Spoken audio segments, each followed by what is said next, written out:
My breakfast for today. Dahil marami tayong pipino sa garden, so kakain tayo ng maraming pipino. Dahil hindi na namin kaya kainin yung pipino namin sa garden, kaya araw-arawin natin. Tapos meron akong wet bread.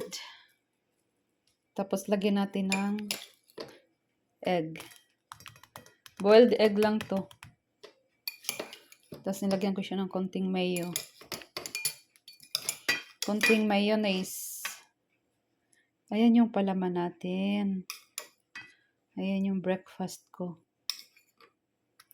Hindi ko na minash. Ako lang naman kakain eh. Ako lang mag-isa dito eh. Well, nasa trabaho ang aking banana. Takpan natin. Toast yan. Toast bread. Plain yogurt. Ito yung recommended para sa akin ng nutritionist ko.